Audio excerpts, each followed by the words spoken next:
Jamal Niaz here in Bolton with Manchester boxing legend Anthony Crolla. Don't need to be shy about that, you are a Manchester boxing legend. And another successful night as a coach, knockout win for James Moorcroft there. What did you make of that performance? So I made up for him, really happy. The fight, I knew it was going to be nip and tuck. I said to James, you ask him for the first 3 or 4 rounds, that's what I thought, and first round it was nip and tuck. And I said, James, you've got to keep your head because your moment will come later in the fight. But it come earlier than expected, and he caught Nathan with a fantastic shot. The uppercut was the shot. He got him with left on the way out, but the uppercut was the shot that done it. So no, I'm super proud of him. You know, James is the hardest worker in the gym, and he's, I say a bit like Rhiannon, well it is, and in the space of 2 weeks, I do win a Commonwealth title, sorry, and we're a final eliminator for the English. You're talking about a lad who's never had an amateur fight, do you know what I mean? So they've done well, so the mad get now is going to enjoy his victory. He's balm, he's absolutely balm, but I'm super proud of him.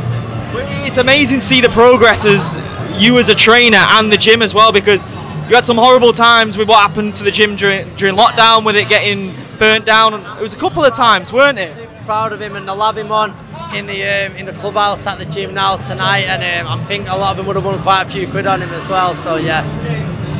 You know strangers are overcoming adversity in your life and in your career, but what were their moments like when you'd invested a lot of your own money? This was another dream of yours, wasn't it? Yeah, it was hard, and listen, a man you know very well, Jed Mason, he gave me an unbelievable donation for doing the gym again, and I always say I've been very thankful to Jed. He helped me around my career, he helped so many people. But yeah, it was hard, you know. Before that, 2 fires in the space of 12 months.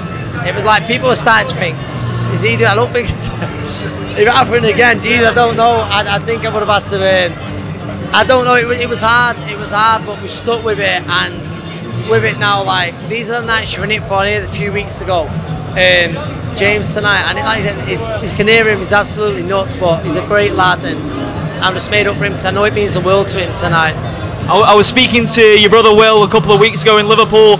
Turning pro, that's absolutely massive, and you must be both nervous and really excited. Of course, you know, listen, I'm super proud of Will because I don't tell him much, but he for a good 4 years, so he was an idiot. He was doing what a lot of young lads do, and he wasn't living the way he should be. And I don't even mean as a boxer by that. I just mean he weren't, you know, being stupid, but he sorted himself out. He's lost a lot of weight. He's in great shape now, and listen, he's going to give it a go, and it would have killed him in a few years if it got too late and he never give it a go. And he's talented, and I look forward to getting him out. I really do, and I'm just super. Do you know what? It'll be exciting, but there'll be a lot of nerves there for him. You know, it's my little brother. He'll always be my little brother, and that's how I'll always look at him. But there's times in the gym, do you know, where obviously I'll put all that aside.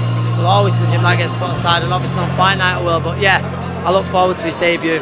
How different is he as a person to you, because the British boxing public fell in love with you, and you as a massive star in the country, and would he be prepared for those massive nights in Manchester with the crowd singing his name?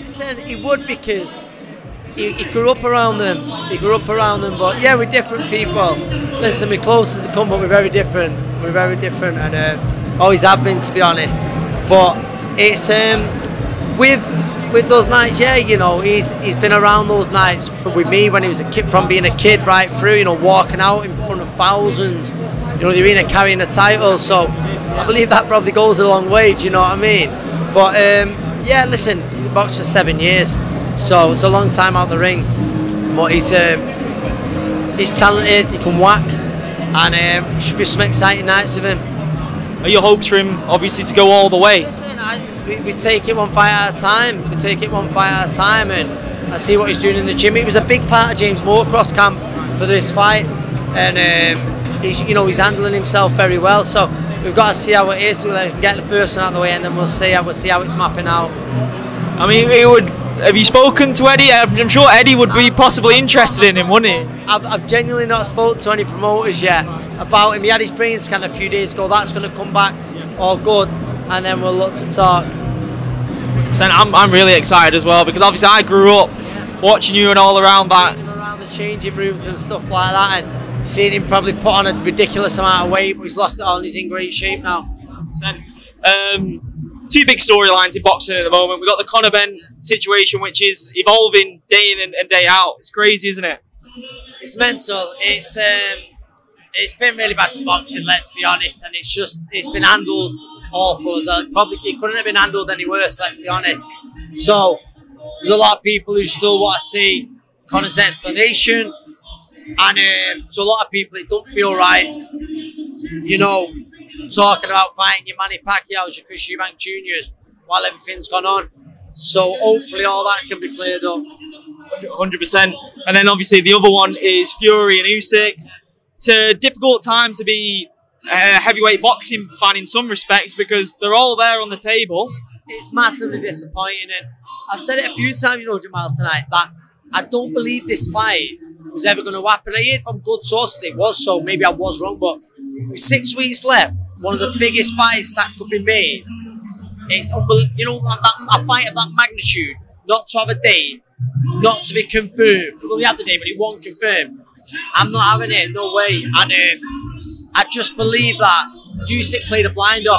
You know, Usyk, he was like 70-30, no problem. Greedy belly. You know, like, he's just going with it all, and it's like, he come across brilliant. And what he done, he's made it come across like Tyson's team didn't want the fights. They're clever. They're clever. And I'm not saying that is the key. I say I believe. Because then you be a fan, won't say, listen, I've got emails there, blah, blah, to say so. Do I believe Tyson Fury to fights? No, I believe he'll happily have the fight. But Usyk and his team have been very smart. Because obviously we had the prospect of Fury and AJ last year, and AJ seemed like he was up for it, and Fury did seem like he was up for it at certain points. But that's two situations with Fury now, isn't it? Yeah. So people, then you've got to just handle it better, haven't you? Do you know, Tyson, he's been a media darling and a darling with the public for a good few years now. But obviously people are going, hang on a minute. We're questioning things that he says. So you can't help it, Tyson. Do you know his own brother Shane? I've got loads of time for Shane. And I'm like, Tyson's the king of bullshitters. He said it about his own brother, and I'm like, dude, but you just got to be careful with that, in my opinion. But listen, Tyson Fury can do what he wants, can't he? 100%. I really appreciate your time, mate, and I'm excited. I'm excited for everything. Excited to see your brother compete. Thank you, brother.